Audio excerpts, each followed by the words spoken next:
आज कांग्रेस पूरे देश में अपना 139वां स्थापना दिवस मना रही है। इस मौके पर कांग्रेस सभी कार्यकर्ताओं ने इकट्ठा होकर कुरुक्षेत्र कांग्रेस भवन में पार्टी का ध्वज फहराया। इस मौके पर बोलते हुए पूर्व मंत्री अशोक अरोड़ा ने कहा कि कांग्रेस पार्टी की स्थापना उस समय हुई थी जब पूरा देश गुलाम था। आज़ादी की लड़ाई कांग्रेस पार्टी के नेताओं ने, जिनमें महात्मा गांधी के नेतृत्व में, बहुत लंबे समय तक लड़ी थी। इतना ही नहीं, जब देश आज़ाद हुआ था तब भी देश के सामने बहुत चुनौतियां थी। हमारा देश अलग अलग भाषाओं व जातियों का देश है। जिस देश में खाने के लिए अनाज भी बाहर से आता था, ऐसे देश को चलाने के लिए बहुत चुनौतियां सामने थी। अंग्रेज भी जब भारत छोड़कर गए थे तब बोलते थे कि ऐसे देश को कैसे और कौन चला पाएगा। उस समय कांग्रेस पार्टी ने देश को आगे बढ़ाया। उन्होंने कहा कि कांग्रेस पार्टी उस समय के मौजूदा प्रधानमंत्री पंडित जवाहरलाल नेहरू ने इस चुनौती को स्वीकार किया और देश को संविधान निर्माण की जिम्मेदारी बाबा साहब को दी। आज अगर सभी को बराबरी के अधिकार मिले हैं तो यह कांग्रेस पार्टी में बाबा साहब की देन है। उन्होंने कहा कि पहले वोट का अधिकार भी कुछ बड़े लोगों को ही होता था, लेकिन हर व्यक्ति को वोट डालने का अधिकार नहीं था, तो वह कांग्रेस पार्टी की देन है। पूर्व मंत्री अशोक अरोड़ा ने कहा कि आज जो संविधान बाबा साहब ने देश को दिया था, आज उसे संविधान को, इस देश के लोकतंत्र को कमजोर करने का काम मौजूद सरकार कर रही है। लेकिन हमारी पार्टी ने हमेशा चुनौतियों को स्वीकार किया है और हम इस चुनौती कभी स्वीकार करते हैं। आज हम स्थापना दिवस के मौके पर इस देश के संविधान की रक्षा का संकल्प लेते हैं।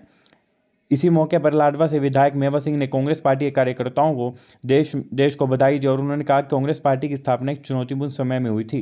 एक ऐसा समय था जब देश के पास खाने को अनाज भी नहीं था। आज देश ने जो उन्नति व तरक्की की है उसमें कांग्रेस पार्टी का बहुत बड़ा योगदान है। उन्होंने 31 दिसंबर को लाडवा में होने वाली जन आक्रोश रैली के लिए कार्यकर्ताओं को न्योता दिया और उन्होंने कहा कि इस मौके पर वह पूर्व मंत्री भूपेंद्र सिंह हुड्डा व कांग्रेस पार्टी के प्रदेश अध्यक्ष कांग्रेस की स्थापना ऐसे समय में हुई थी जब देश गुलाम हुआ करता था और देश की आज़ादी की लड़ाई कांग्रेस पार्टी के नेताओं ने महात्मा गांधी जी के नेतृत्व में बहुत लंबे समय तक लड़ी और जब देश आज़ाद हुआ तो उस समय भी बहुत चुनौतियां थी कांग्रेस पार्टी के सामने। इस देश के सामने, जो देश अलग अलग भाषाओं का देश था, अलग अलग जाति और धर्म में बंटा हुआ देश था, जिस देश में खाने के लिए अनाज भी बाहर से मंगाना पड़ता था, तो अंग्रेज जाते जाते कहते थे ये चलाएगा कैसे। परंतु कांग्रेस पार्टी ने और उस समय के प्रधानमंत्री पंडित नेहरू जी ने उस चुनौती को स्वीकार किया और इस देश को संविधान निर्माण की जिम्मेवारी बाबा साहब को दी। और आज आप देखते होंगे हमारे संविधान में अंदर अगर सबको बराबरी के अधिकार मिले तो ये कांग्रेस पार्टी के द्वारा, बाबा साहब द्वारा लिखे गए संविधान के मुताबिक मिले।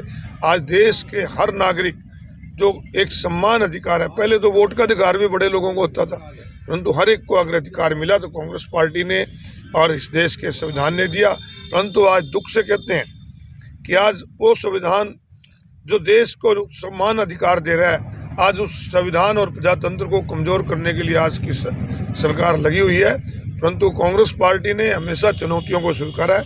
इस चुनौती को भी स्वीकार करते हुए हम संविधान और देश के प्रजातंत्र की रक्षा का संकल्प लेते हैं। तो चित्रा सरवारा और निर्मल सिंह जी कांग्रेस में अफवाहें उठ रही हैं, ये तो वही बता सकते हैं, मुझे इसके बारे में ज्ञान नहीं। क्या कहना चाहिए? इसके लिए पूरे देशवासियों को, सभी कांग्रेस के कार्यकर्ताओं को बहुत बहुत बधाई हो।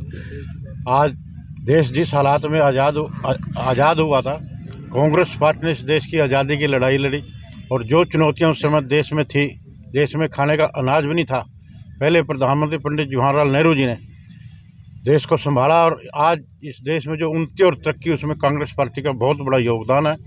और जिस देश में खाने का अनाज भी नहीं था, आज जहाज तक भी वहाँ बन रहे हैं, ये सारी कांग्रेस पार्टी की देन।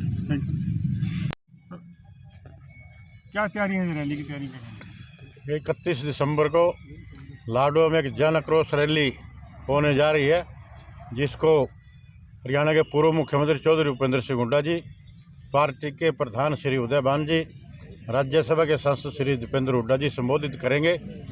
और पूरे लाडवा हल्के का मैं दौरा कर चुका हूँ। भारतीय जनता पार्टी के प्रति लोगों में भारी नाराजगी है। भ्रष्टाचार को लेकर, बेरोजगारी को लेकर, महंगाई को लेकर हर वर्ग दुखी और परेशान है। 36 बरादरियों का भरपूर सहयोग व समर्थन मिल रहा है और लाडवा की रैली लाडवा के इतिहास की सबसे बड़ी रैली होगी। हजारों की संख्या में लोग वहाँ पर पहुँचेंगे। तो स्थान क्या रहेगा और समय क्या रहेगा? नई लाडवा अनाज मंडी में, और रैली का समय तो 11 बजे का ही होता है। तो 11 बजे तक रैली शुरू हो जाएगी और 12 बजे तक सभी नेता स्टेज पर पहुंच जाएंगे और बहुत बड़ी रैली हम लाडवा में करने जा रहे हैं। निमंत्रण देंगे क्या हल्का वासियों क्या कुछ करेंगे? बिल्कुल, मैं हल्का वासियों को भी और सभी कार्यकर्ताओं को भी लाडवा रैली के लिए सभी को निमंत्रण देता हूँ और ज़्यादा से ज़्यादा संख्या में वहाँ पर पहुँचकर चौधरी भूपेंद्र सिंह हुड्डा जी के विचार सुने, उस भारतीय जनता पार्टी की जन विरोधी नीतियों के खिलाफ वहाँ पर